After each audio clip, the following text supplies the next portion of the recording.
Tuhan Yesus tidak berkata apa-apa. Dia cuma ngomong, silahkan kamu pegang hidungmu.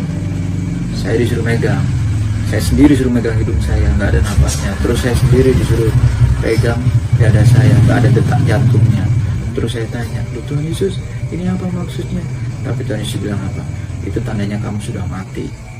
Tuhan Yesus bilang gitu ke saya, itu kamu sudah mati. Nah, kalau saya mati, berarti saya nggak bisa hidup kembali dong. Saya bilang gitu. Sebenarnya saya nggak bisa kembali ke dunia tubuh saya. Saya bilang gitu kepada Tuhan Yesus. Tuhan Yesus bilang, kamu akan kembali. Mari ikut aku. Terus saya terbang. Tubuh saya di bawah, saya cuma melihat tubuh saya duduk di bawah. Terus saya melihat ibu saya. Ibu saya tidurnya, roh itu dia melihat tidak ada rumah. Jadi saya sendiri duduk di bawah pohon, ibu saya tidur di bawah pohon pisang. Sama bapak saya, keluarga, adik-adik saya itu jadi kayak kalau orang mati itu, orang udah ini tidak ada rumah. Kita tidak, jadi kosong, hampa, itu yang saya lihat. Nah, ternyata Tuhan Yesus bilang, ya kamu mati anakku. Setelah itu, saya pertama kali Tuhan Yesus ajak saya yang gak enak. Tuhan Yesus ajak saya ke neraka.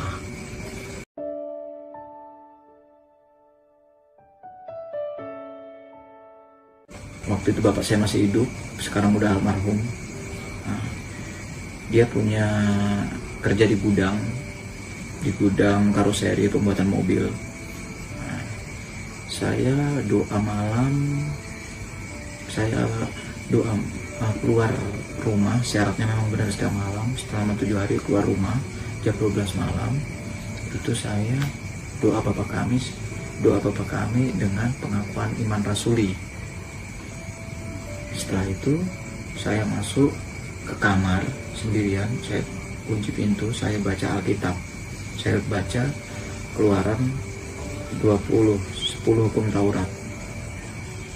Nah, dari situ saya sedang berdoa. Tiba-tiba Tuhan Yesus datang di depan saya. Tuhan Yesus datang di depan saya, memegang tangan kanan saya. Dia berkata-kata seperti ini, kata Tuhan Yesus. Nak, mari ikut aku. Saya bingung, ikut kemana? Saya bingung, saya nggak mimpi itu. Jadi saya lagi duduk berdoa, tapi posisi berdoa. Nak, ikut aku. Saya bingung, tak ulangi lagi. Ikut aku kemana? Saya tanya, kemana Tuhan? Mari ikut aku. Tiba-tiba langsung roh saya keluar dari kepala saya, ubun-ubun saya ditarik sama Tuhan Yesus keluar. Terus Tuhan Yesus tidak berkata apa-apa. Dia cuma ngomong, silahkan kamu pegang hidungmu. Saya disuruh megang, saya sendiri suruh megang hidung saya, nggak ada napasnya. Terus saya sendiri disuruh pegang dada saya, nggak ada detak jantungnya. Terus saya tanya, Tuhan Yesus, ini apa maksudnya? Tapi Tuhan Yesus bilang apa? Itu tandanya kamu sudah mati. Tuhan Yesus bilang gitu ke saya, itu kamu sudah mati. Nah, kalau saya mati, berarti saya nggak bisa hidup kembali dong. Saya bilang gitu. Sebenarnya saya nggak bisa kembali ke dunia tubuh saya. Saya bilang gitu kepada Tuhan Yesus. Tuhan Yesus bilang, kamu akan kembali. Mari ikut aku. Terus saya terbang. Tubuh saya di bawah, saya cuma melihat tubuh saya duduk di bawah. Terus saya melihat ibu saya. Ibu saya tidurnya, roh itu dia melihat tidak ada rumah. Jadi saya sendiri duduk di bawah pohon, ibu saya tidur di bawah pohon pisang.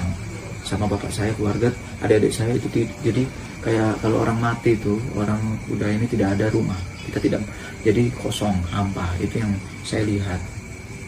Nah, ternyata Tuhan Yesus bilang, ya kamu mati anakku. Setelah itu, saya pertama kali Tuhan Yesus ajak saya yang gak enak. Tuhan Yesus ajak saya ke neraka. Saya masuk neraka, pintunya besar. Saya tidak bohong, pintu neraka besar sekali. Saya di dalam neraka masuk, banyak lubang. Lubang-lubang di dalam neraka. Neraka seperti manusia. Di situ banyak lubang. Neraka ada yang jaga.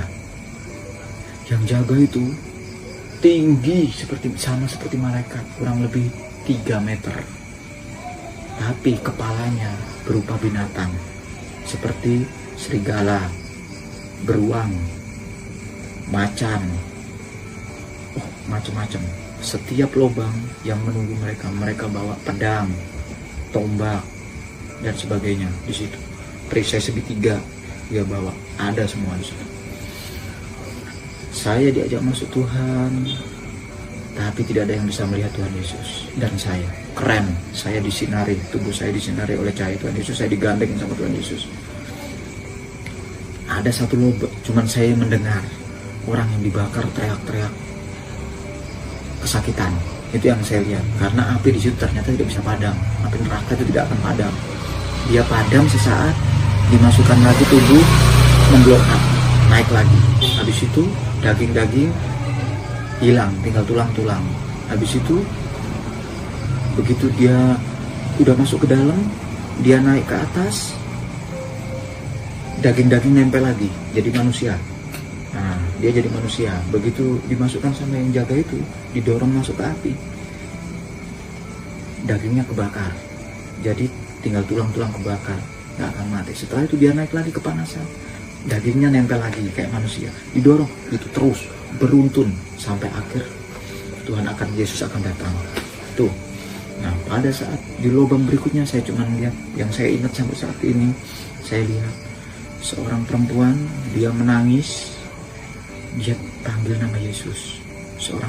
Seperti seorang pelacur dalam cerita Tuhan Yesus itu. Seorang perempuan menangis, dia minta ampun. Aku cuman sedih, hati saya teriris-iris. Saya cuma, Tuhan ampuni aku Tuhan Yesus, aku mohon ampun. Di dunia aku sudah bikin dosa, di dunia aku sudah bikin salah Tuhan Yesus, ampuni aku ya Tuhan. Tuhan Yesus tidak mendengar, tapi saya mendengar cerita tangisan perempuan itu. Terus aku tanya kepada Tuhan Yesus, tapi Tuhan Yesus tahu. Saya tanya, Tuhan Yesus, kenapa Tuhan tidak mau membantu perempuan ini? Tuhan Yesus menjawab, sudah, cuman 2 kata, sudah terlambat. Saya tanya, kenapa sudah terlambat Tuhan? Pertobatan hanya bisa dilakukan pada saat hidup. Saat mati tidak akan ada pertobatan. Saudara-saudaraku sekalian, itu real, itu jawaban Tuhan Yesus. Ingat-ingat 2 kata, sudah terlambat. Itu jarang saya sebutkan ke orang-orang kalau saya berbicara langsung. Ini baru kali ini saya ngomong di video ini. Saya menyatakan semua yang saya rasakan dan saya alami itu real. Saya tidak menambah-nambahkan, tidak mengurang-urangi itu. Itu real dari saya tahun 2000. Sekarang udah tahun 2020, udah 20 tahun. Tapi tidak berubah.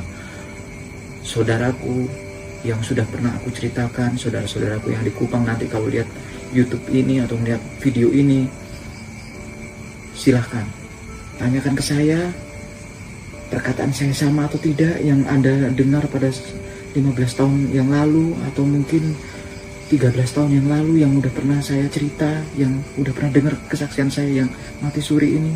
Silahkan komen, tidak apa-apa, saya tidak akan marah, karena memang tidak ada sedikit ditambahin, tidak ada dibulu, tidak ada.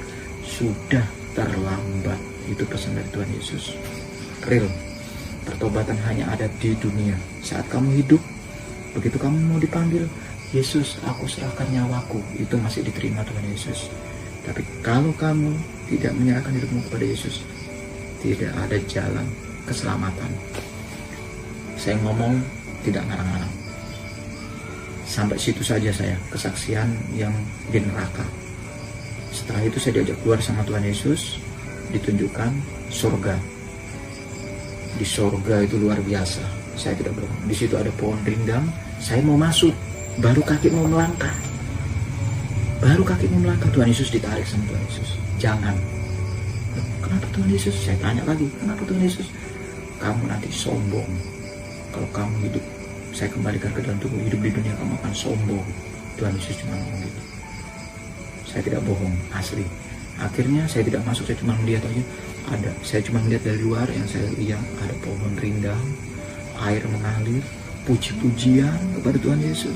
sukacita, tidak ada tangisan, tapi di situ ada sukacita yang luar biasa di dalam surga itu. Nggak begitu lama setelah melihat itu, pintunya sangat besar, warnanya putih, bersih. Surga itu beda sama neraka. Neraka warnanya hitam, yang jaga siluman-siluman di luarnya. Nah, kalau di surga yang jaga para malaikat yang ada sayapnya. Itu nyata. Akhirnya saya yang ketiga diajak ke penghakiman terakhir. Nah, penghakiman terakhir itu dia menunjukkan 2 buku anak domba, warnanya hijau, besar sekali, mejanya besar, saya ulangi, kursi ada 2. Ternyata kursi, saya tanya, di situ ada timbangan. Di meja itu saya lihat sendiri ada timbangan. Ternyata timbangan itu untuk ukuran dosa sama ini, timbangan itu. Di situ ada timbangan. Di situ ada penantian. Nanti orang Nasrani meninggal nunggu Tuhan Yesus, dia ditaruh di penantian, bukan neraka, tapi penantian sampai Tuhan Yesus datang. Itu yang saya lihat nyata real. Saya tanya, itu kursi itu buat kalian yang keluarga nanti disidang berdua di situ, suami istri. Itu khusus untuk itu. Nah, kalau dia tidak menikah ya dia sendiri. Kalau dia menikah ya berdua. Nah, kalau yang cerai gimana? Yang perceraian gimana? Itu hukumnya di dalam Tuhan. Tidak ada. Ini bukan saya marah-marah. Kalau tidak nikah sekalian. Kalau menikah jangan coba-coba untuk bercerai.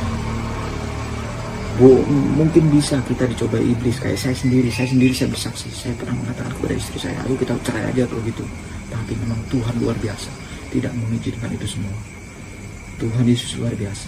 Perceraian hanya ada satu, di dalam kematian.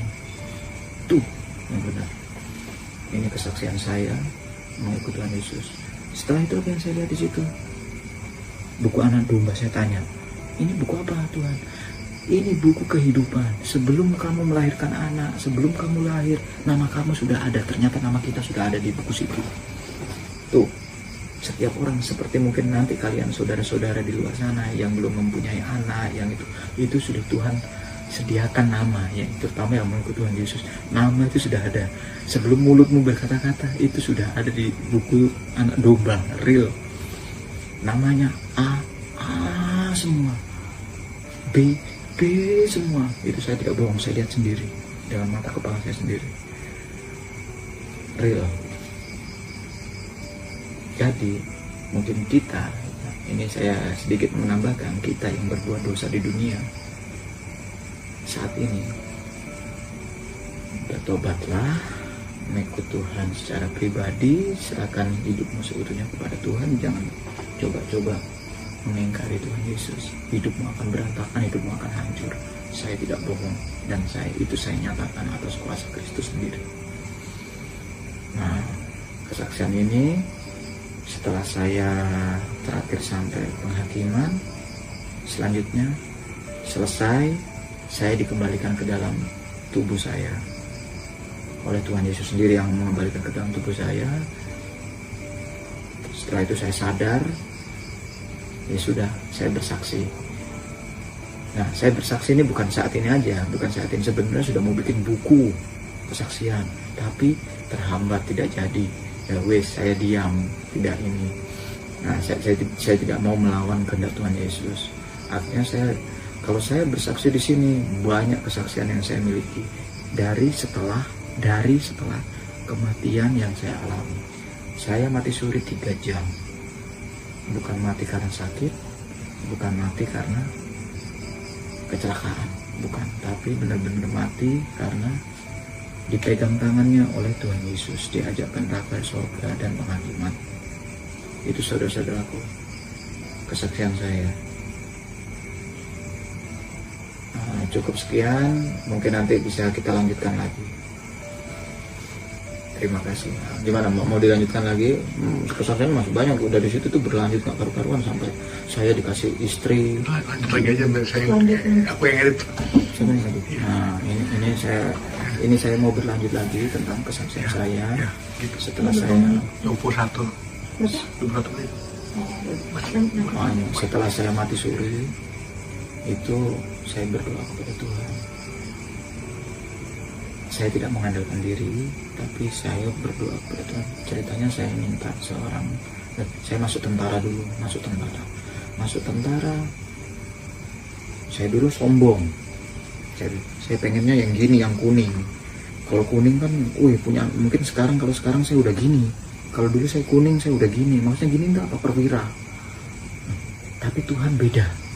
Tuhan kasih aku yang apa? Yang gini, yang merah. Itu yang paling rendah kalau di TNI, di tentara. Paling rendah sedunia. TNI. Kalau orang di sipil, seperti kalian mungkin kehidupan itu kalau kalian ibaratkan seperti pemulung. Paling rendah sedunia. Nih, Tuhan Yesus buat aku paling rendah. Tapi ternyata Tuhan punya rencana. Dari rendah ini, ternyata saya jadi kepala. Saya diangkat jadi kepala. Sampai akhirnya kesaksian saya bertubi-tubi. Dari situ, setelah saya masuk tentara ini, keinginan daging pengen gini, pengen kuning. Kuning ini apa? Bintara. Bintara itu punya anak buah. Anak buahnya itu merah-merah, itu buahnya ribuan. Tapi Tuhan bilang kamu pasti sombong, kamu ini enak. Ternyata benar. Tuhan Yesus berkehendak beda. Itulah Tuhan Yesus. Dia akhirnya menjadikan saya terendah di dunia. Akhirnya teruji terendah di dunia. Nah, dari situ saya setelah masuk tentara, saya ingin mempunyai seorang istri. Saya dinas di Bogor. Dapat seorang cewek ngejar-ngejar saya, tidak jadi. Terus saya dinas ke Aceh. Saya berangkat ke Aceh, ada cewek juga ngejar-ngejar saya, tidak jadi.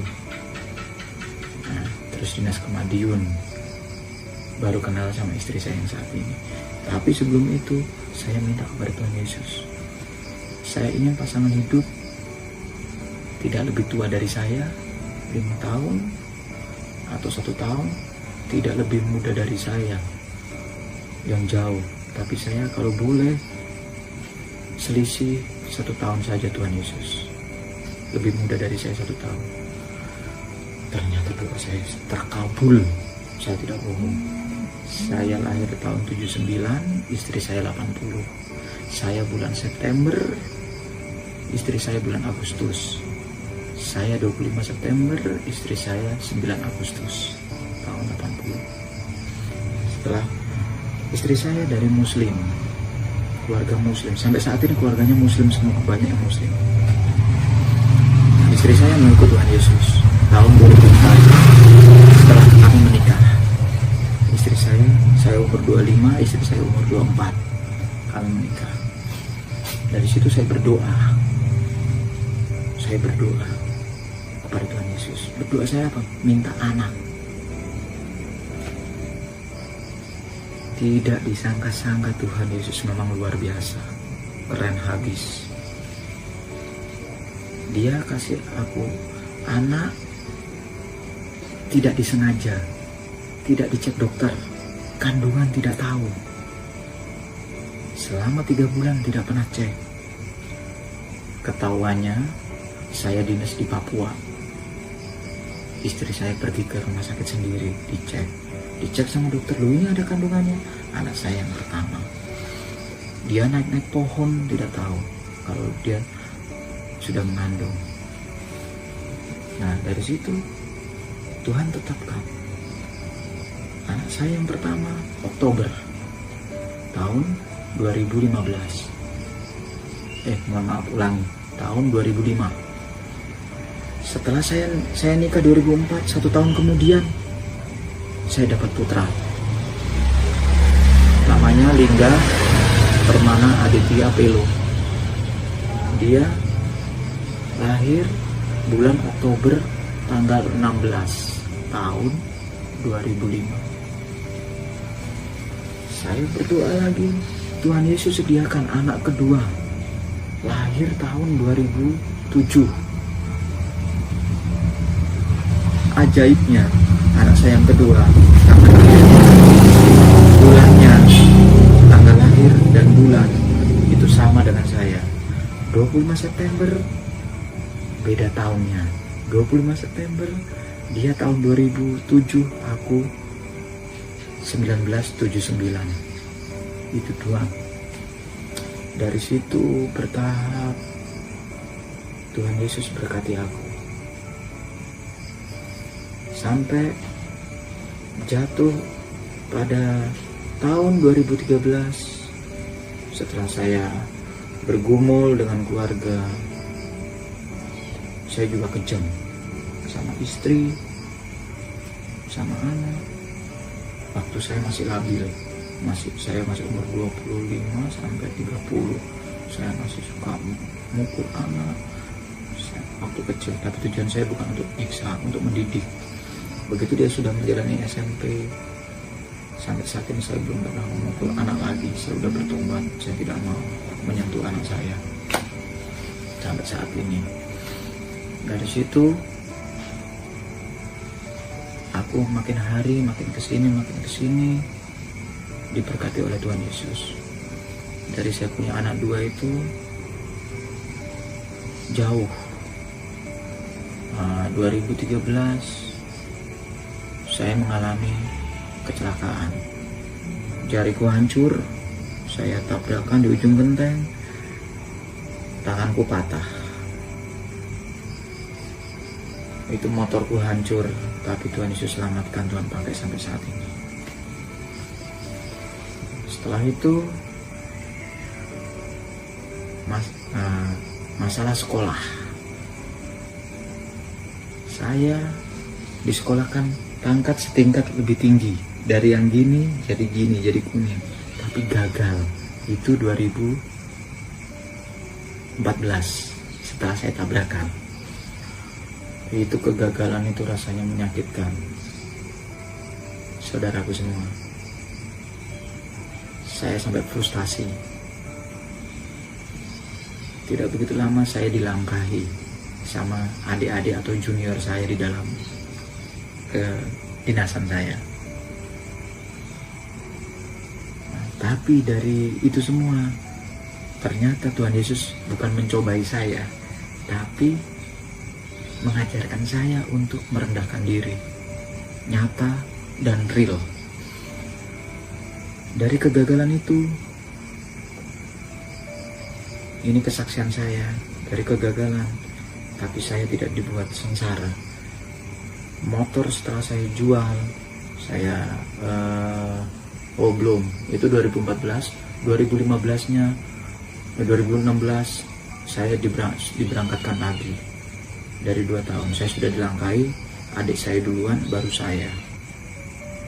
Tapi saya ngerasa kecewa karena kegagalan saya. Akhirnya dari situ saya jual kendaraan saya yang saya modif waktu itu. Kendaraan saya sangat luar biasa.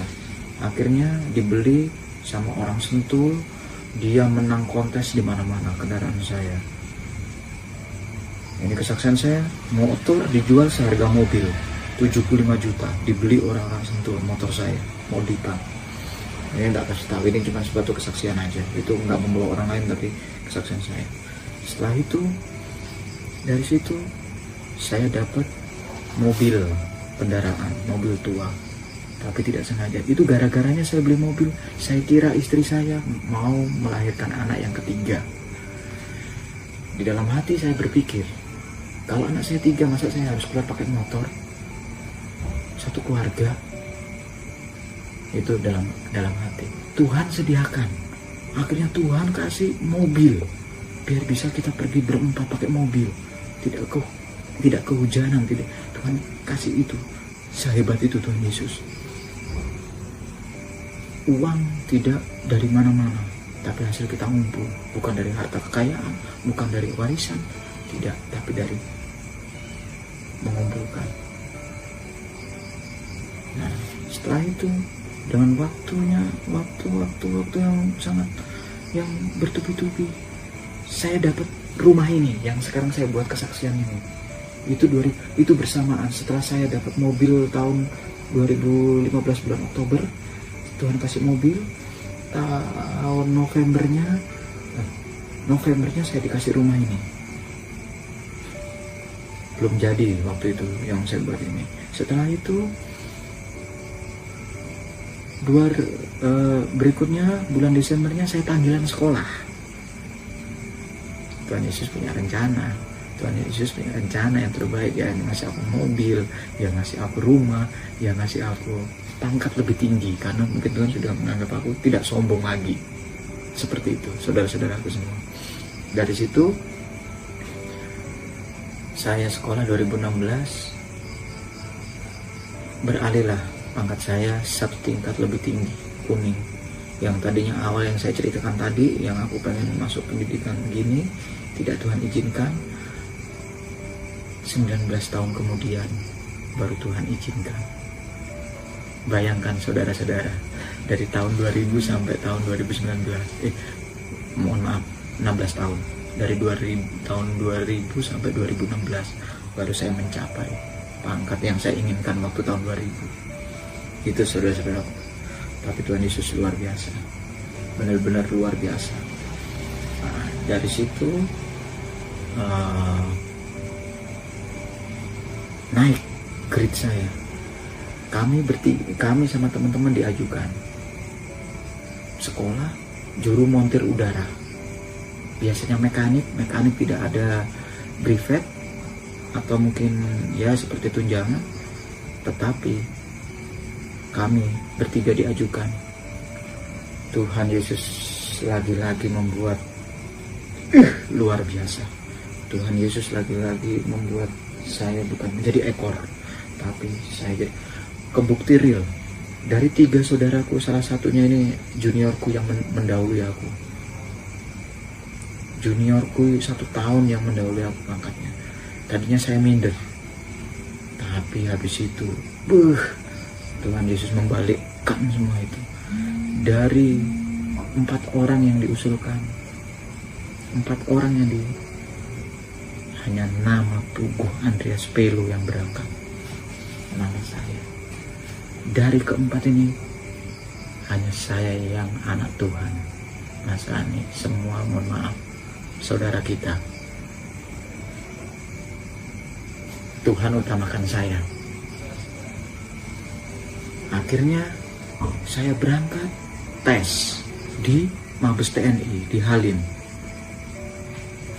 Sampai sana saya diragukan. Tapi lagi Tuhan Yesus luar biasa. Yang lain sudah selesai tes, hanya Puguh Andreas Pelo yang terakhir tesnya. Karena apa? Tensinya naik. Tensinya 140/100. Takut kalau seumpama semata atau lari, bisa-bisa kalau tidak kuat langsung take up, mati. Tapi Tuhan Yesus lagi-lagi punya rencana yang dahsyat. Saya disuruh minum air jeruk dengan ketimun. Tiba-tiba 10 menit kemudian, 15 menit kemudian, apa yang terjadi? Turun normal 130/80 normal. Akhirnya saya ikut lari sendiri. Hasilnya terbaik dari kawan saya yang dari Bogor tes. Kawan saya ada 9 orang, 2 orang yang terbaik, Puguh Andreas Pelo dan temannya yang lain. Tuhan Yesus luar biasa. Dari situ kembali lagi Tuhan Yesus buktikan. Harusnya tahun ini ada sekolah yang seperti saya, tapi Tuhan Yesus tahan, tidak ada. Harus tahun depan. Berarti sudah 2 tahun saya dengan dia, makin jauh. Tuhan Yesus luar biasa. Aku sama dia bedanya cuman setengah tahun, 1 periode kalau di tentara. Dia naik pangkat nanti 2 Sertu 2021 bulan April. Sedangkan saya bulan Oktober. Tapi jadi juru montir udara. Harusnya Saya kemarin 2019, sekarang 2020 teman saya ini. Kalau teman saya ini masuk, berarti saya dengan teman paling selisih sama, hampir 6 bulan, 7 bulan. Tapi Tuhan tidak mau. Tuhan Yesus akhirnya membuat kami jauh. Kembali lagi seperti 1 tahun lebih. Nanti 2021 bulan Februari baru ada tes ulang. Juru montir udara diusulkan. Kawan saya, adik saya yang mendahului saya tadi. Memang Tuhan Yesus luar biasa. Nah, dari situ sampai detik ini, sampai hari ini, itu saya belum apa-apa. Sekali waktu saya berlanjut kesaksian saya. Sekali waktu saya pergi ke Kupang mengurus warisan tanah almarhum bapak saya. Bapak saya meninggal tahun 2008. 2017 saya pergi ke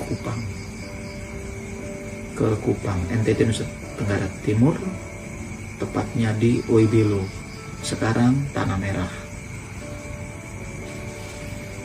Di sana saya sudah 29 tahun tidak menginjak Kupang. Saya di Kupang waktu itu tahun 89 sampai 90. Baru kemarin 2017 saya sama ibu saya ke Kupang ngurus tanah. Sedangkan orang Kupangnya sendiri, bapak saya orang timurnya, Paulus Pelo, sudah meninggal. Kalian semua saudara-saudaraku bayangkan, seorang Pugu Andreas Pelo yang kecil yang tidak mengerti apa-apa berangkat sendiri mengurus. Kenapa nggak waktu-waktu dia masih hidup cerita? Jadi mereka tidak cerita ke anaknya. Tapi lagi-lagi Tuhan Yesus is the best. Tuhan Yesus pimpin aku. Nama, sertifikat, pajak tanah itu masih nama almarhum bapak saya. Tapi dengan mudahnya saya tidak mengenal orang satupun di sana. Tapi mereka semua dari kelurahan, kecamatan, dinas kependudukan, pertanahan, semua menolong saya. Saya cuti 2 minggu, saya berangkat sama ibu, tepat 2 minggu selesai. Surat pajaknya beralih nama Pugu Andreas Pelo. Sertifikatnya juga beralih. Luar biasa Tuhan Yesus. Ibu saya tidak ikut apa-apa, yang bekerja hanya seorang diri Pugu Andreas Pelo. Saya di sana banyak mengalami pencobaan di Kupang sana, karena Kupang kotanya masih hutan, masih belum ramai kayak Jakarta atau mungkin Indonesia bagian sinilah, bagian Jawa sini, jauh Kupang. Nah, di sana kejadian satu yang unik yang bisa saya nyatakan saat ini. Pada saat saya ngurus surat itu jauhnya kurang lebih 2 jam, 3 jam. Pakai motor 2-3 jam perjalanan sini Bandung. Kurang lebih, saya bilang kurang lebih. Bogor Bandung lah 2 jam, kurang lebih. Atau kalau nggak salah Bogor Puncak lah. Nah, seperti itulah kurang lebih. Nah, di situ motor kakak saya pakai motor Mio, Yamaha Mio, hancur karena setelah dipinjam temannya kering, mesinnya rontok. Dari situ turun mesin. Pada saat turun mesin itu Tuhan Yesus lagi-lagi luar biasa. Kami jalan jauh tapi tidak terlalu jauh. Ada bengkel. Itu kejadiannya sudah bengkel pada tutup semua. Sore hari kurang lebih jam 6, jam 5, jam 6 itu bengkel sudah tutup di Kupang. Tapi ada satu bengkel yang masih buka. Saat itu juga dikerjakan. Akhirnya karena motor masih baru, motor baru turun mesin, tidak bisa dibuat berboncengan. Akhirnya kakak saya naik oto atau mobil umum. Kalau bahasa Kupangnya oto atau mobil umum, kendaraan umum. Di situ saya naik motor dia ke Oibelo.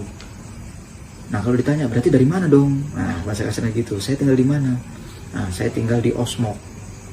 Osmok itu Ternau, itu Kupang kotanya.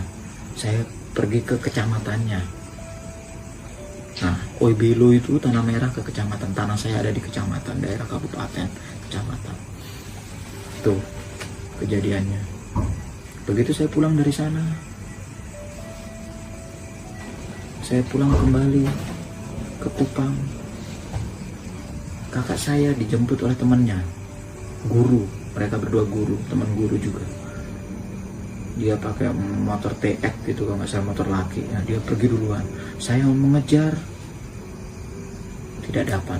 Akhirnya saya telepon adik saya, ponakan saya, minta tolong dijemput karena saya di tengah hutan. Dijemput oleh dia, saya coba motor, nyala. Terus saya bilang, udah kamu pulang aja, saya bisa sendiri. Ternyata 50 meter mati. Saya masih mengandalkan Pugu ini, bukan mengandalkan Yesus. Belum. Lupa lah sama Yesus, bahasa kasar. Bukan saya belum bertobat, sudah bertobat, tapi lupa lah sama Yesus. Masih sok-sokan, masih mengandalkan diri. Karena habis diservis, turun mesin. Masih sok jago lah di situ. Starter lagi, jalan 50 menit, mati lagi. Terus jalan lagi 50 menit, mati lagi. Sampai yang ketiga, trauma. Saya selah motor, saya starter, motor tidak menyala. Sudah panik karena ponakan saya sudah pulang. Saya sudah tinggal sendirian di situ. Saya merasa panik. Akhirnya dari situ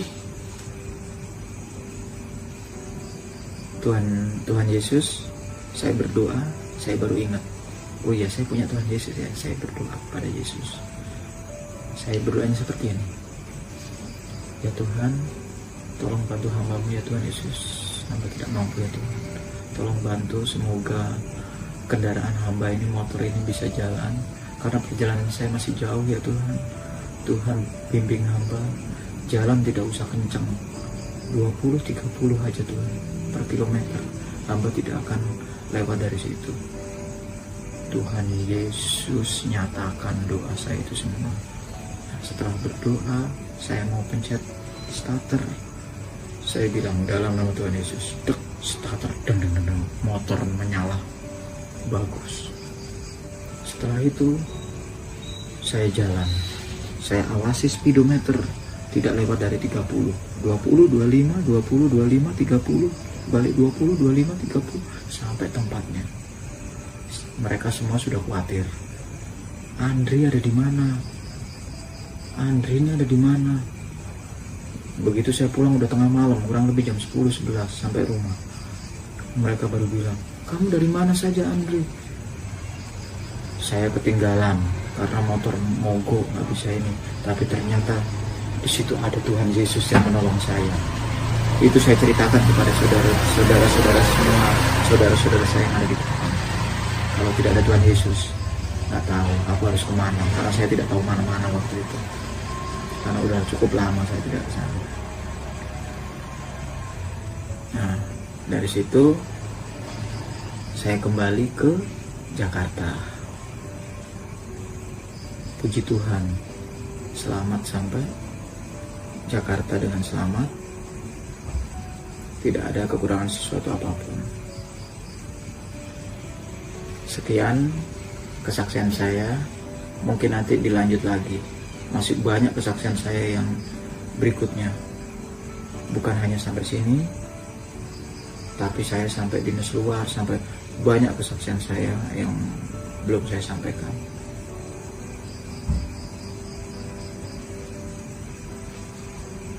Kasih tahu.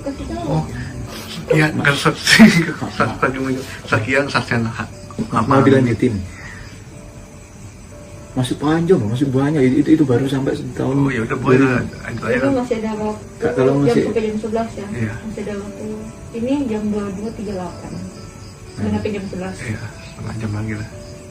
Masih mau dilanjutin? Lanjut. Nah, masih- Ya udah nggak apa-apa, lanjut nggak apa-apa juga. Sekalian. Ya, sekalian lagi kalau mas sekalian. Nah, aku lanjutin kesaksian saya. Dari kesaksian saya pulang dari Kupang itu, makin kesini, puji Tuhan, saya diberkati.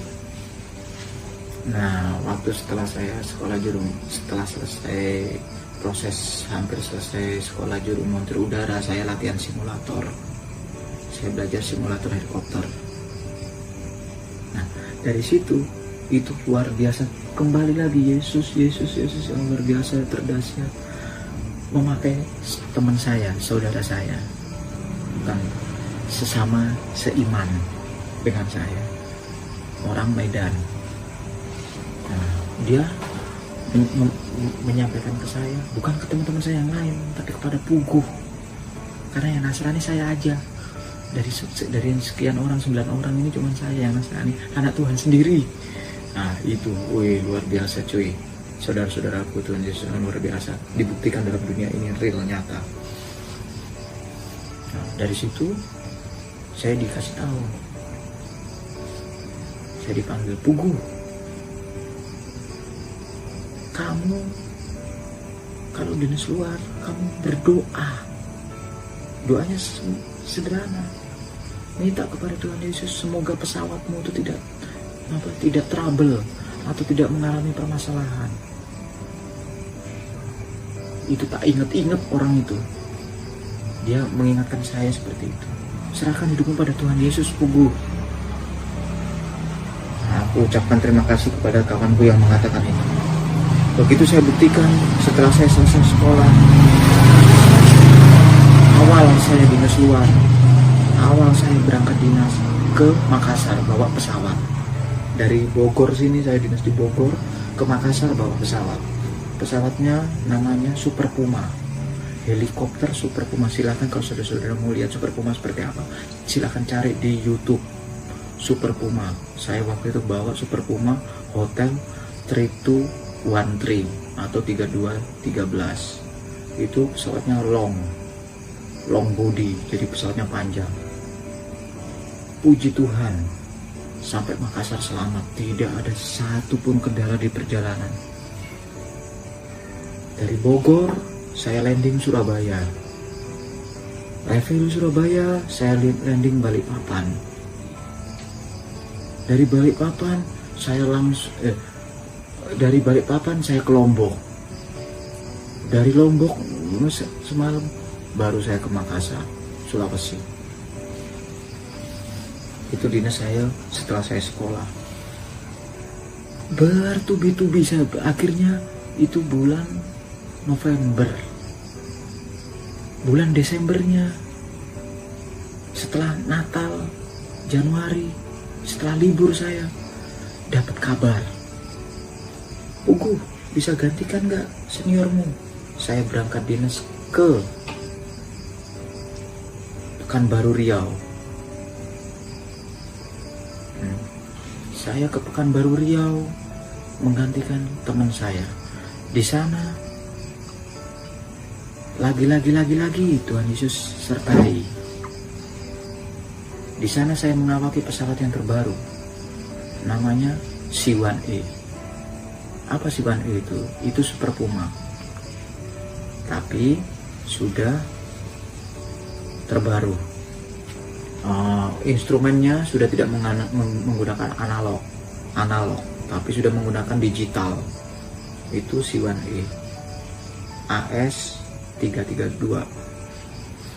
Dalam 2 minggu aku belum mengerti pesawat itu, belum pernah terbang sama itu, tapi lagi Tuhan Yesus ajarkan aku untuk belajar dan berdoa dan bersabar.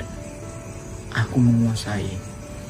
2 minggu kemudian pesawat itu diganti dengan namanya C1A, diganti namanya C1 biasa atau mungkin Super Puma, tapi pesawatnya Hotel 3211.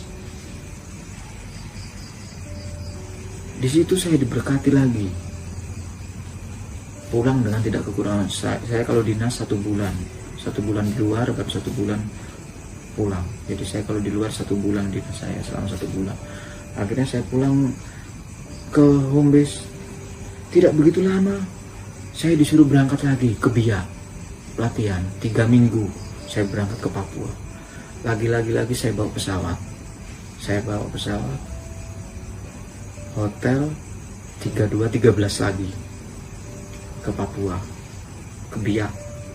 Pasnya di Biak, bukan Papua sih, agak ke sana dikit lah. Nah, di Biak. Saya di sana 3 minggu. Di sana lagi saya anak Tuhan sendiri. Akhirnya saya ibadah apa? Ibadahnya waktu itu online. Puji Tuhan, saya bisa ibadah online. Sudah ada PSBB, ada COVID-19. Setiap saya turun di landasan, kami disemprot. Putar badan, disemprot. Seperti itu. Tapi puji Tuhan, besar nama Tuhan Yesus. Sampai detik ini kami puji Tuhan tidak kena namanya COVID-19. Itu semua atas kebesaran Tuhan Yesus yang menyertai kita semua. Itu kehebatan kita di dalam Tuhan Yesus itu seperti itu, nyata di dalam dunia ini. Nah, setelah itu saya pulang, ganti pesawat di Makassar. Saya bawa pesawat di Hotel 3216 3213 ditinggal di Makassar. Lagi tadinya ada permasalahan di pesawat. Begitu Pugu Andreas Belo yang megang, lagi puji Tuhan selamat sampai Bogor. Tidak ada suatu masalah pun di jalan, tidak ada kendala, real dan nyata. Nah, dari situ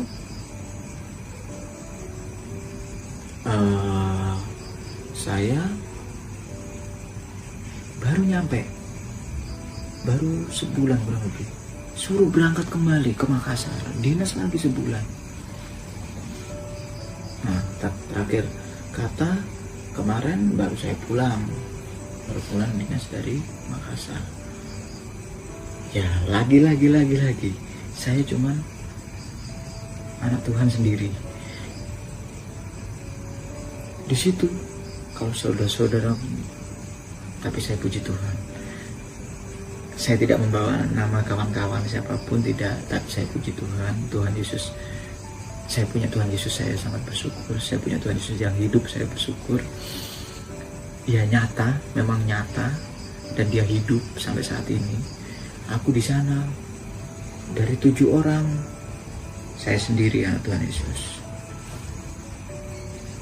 Saya tidak ada masalah. Begitu ada kawan yang datang, tambah 7 orang lagi, jadi 14 orang. Waktu habis lebaran kemarin tahun ini, itu kan COVID, lebaran itu tidak ada yang keluar. Sholat idnya saudara-saudara kita di mes, tidak di masjid, tidak ada berani. Waktu di Makassar lagi saya disuruh moto saudara-saudara saya foto semua. Pada berkumpul sholat id, saya foto semuanya. Tapi puji Tuhan, Tuhan Yesus tidak membuat kita menjadi ekor, tapi Tuhan Yesus membuat kita menjadi kepala. Sampai akhirnya komandan flat saya, atau mungkin komandan teknik saya, pulang ke Bogor sini. Lagi Tuhan Yesus mengangkat saya melalui orang lain mendapat pujian. Tapi saya tidak bisa jadi sombong. Apa yang dikatakan? Pelo, hebat kamu. Katanya kamu dinas itu di sana, woi, paten, mantap, nggak ada masalah, pokoknya hebat. Orang yang beda juga yang katakan, bukan seiman kita. Kehebatan Tuhan Yesus. Nah, lagi, udah pulang ke Bogor sini, terbanglah kami seperti biasa. Tapi saya puji Tuhan, demi nama Tuhan Yesus, sampai hari ini saya belum pernah di pesawat saya ada yang trouble atau ada masalah. Tapi kawan-kawan saya yang lain sering dapat Pasti kalau mau terbang ada masalah, ada ini. Tapi Pugu Andreas Pelo belum pernah. Puji Tuhan, puji nama Tuhan Yesus. Bukan puji nama Pelo yang mekanik jago, bukan. Tapi yang jago Tuhan Yesus. Tuhanku Yesus, Tuhan Allahku, itu yang jago, saudara-saudaraku. Makanya kalian semua yang mungkin jauh dari Tuhan Yesus, istilahnya melihat YouTube ini atau melihat video ini, aku pengen kalian bisa coba cari tahu Tuhan Yesus itu seperti apa. Coba berdoa tengah malam. Aku ngasih saran, tengah malam jam 12 berdoa, minta jawaban. Setiap pagi kalian baca Alkitab, walaupun cuma 1 ayat, 2 ayat kalian baca. Aku sendiri tiap pagi, anak-anakku semua baca Alkitab. Kalau kalian semua punya HP yang baik, yang bagus, HP Android yang udah jago-jago, udah yang ya pokoknya yang udah canggih lah, jangan lupa install Alkitab. Kalau kalian tidak sempat baca Alkitab, bukalah Alkitab di Android kalian. Itu yang saya lakukan setiap hari. Walaupun saya piket, saya jaga di kantor, saya pasti, walaupun saya tidak bawa Alkitab, tapi saya kalau ke gereja, saya ingatkan kepada kalian semua. Saudara-saudaraku yang lihat video saya, ini saya ingatkan, Tuhan Yesus tidak suka kalian di gereja buka Alkitab pakai HP. Saya ulangi, Tuhan Yesus tidak suka kalian buka Alkitab pakai HP. Karena apa? Kalau kalian buka Alkitab pakai HP, pasti masih ada hal-hal yang masuk di dalamnya. Tapi kalau buka Alkitab, kalian pasti akan konsentrasi. Kalau kalian buka HP pada saat di gereja, saya tidak bohong, saya tidak menghakimi kalian. Silahkan kalian nikmati kenyamanan itu, kalian akan tahu antikris seperti apa. Kalian saksikan sendiri, karena sekarang udah diberi kenyamanan. Di dunia ini diberi kenyamanan yang sangat enak, seperti yang Tuhan Yesus dicobai. Kamu kalau mengikut aku, Lucifer, kamu menyembah aku, kamu akan tuh tak kasih tuh dunia yang mewah, yang megah.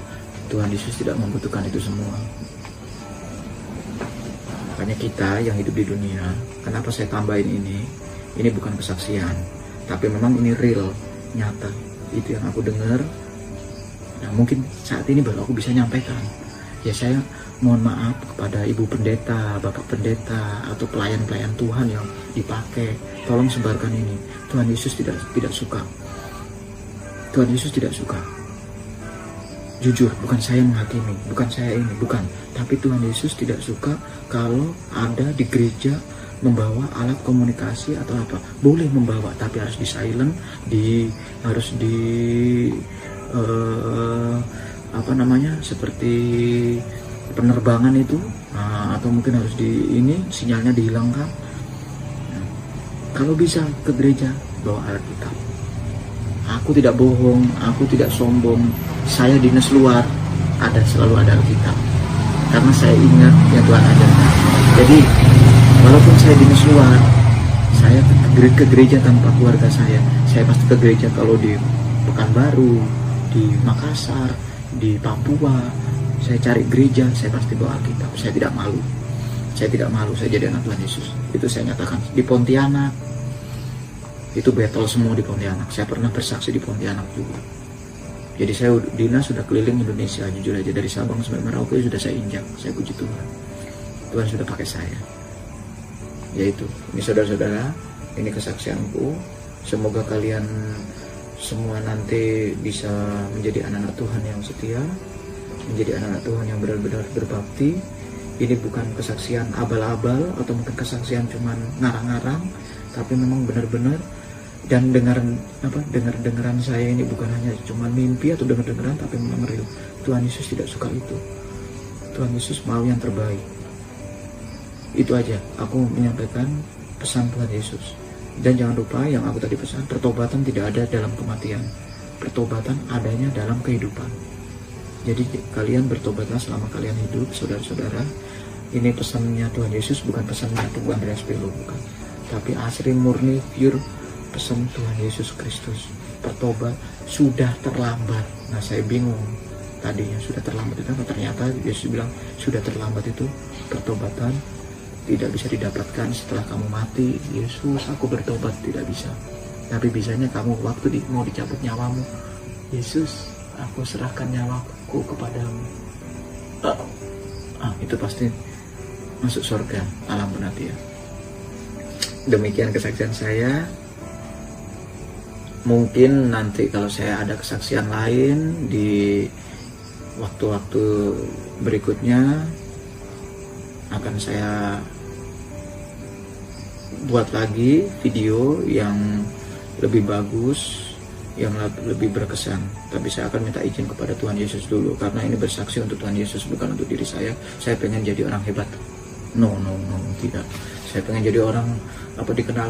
No, seperti saudara-saudara kita yang di lain itu, yang ada di televisi kah, yang ada itu, mereka menjual kalau mereka menjual nama Tuhan Yesus. Kalau saya asli murni, saya pengen saudara-saudara dengan melihat ini, saudara tahu bahwa oh iya, kita ini sekarang dipengaruhi oleh antikristus, jadi semua dipermudah.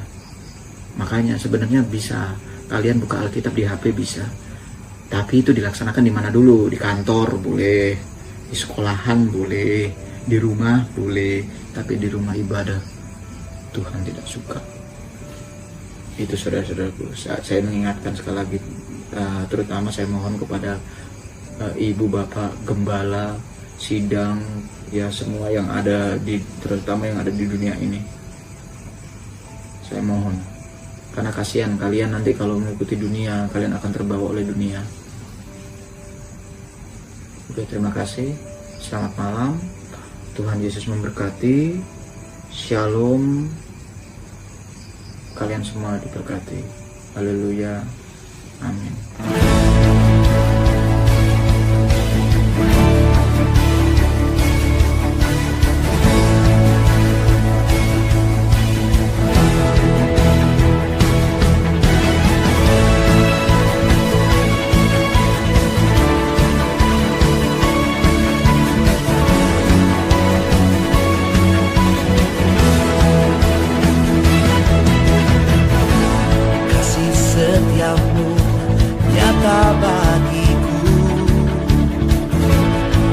Kebajikan tersedia bagiku.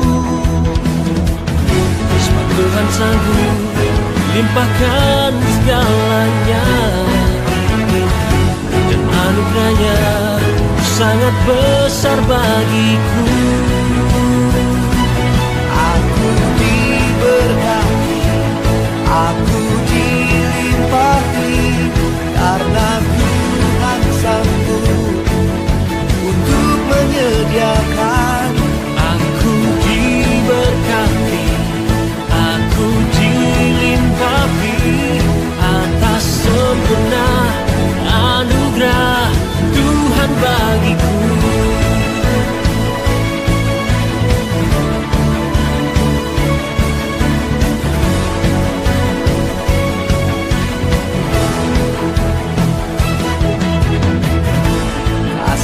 Setiapmu nyata bagiku, hikmat kebajikan tersedia bagiku. Sebab Tuhan sanggup limpahkan segalanya, dan anugerahnya sangat besar bagiku. Aku diberkati, aku dilimpahi, karena Tuhan sanggup untuk menyediakan. Aku diberkati, aku dilimpahi atas sempurna anugerah Tuhan bagiku.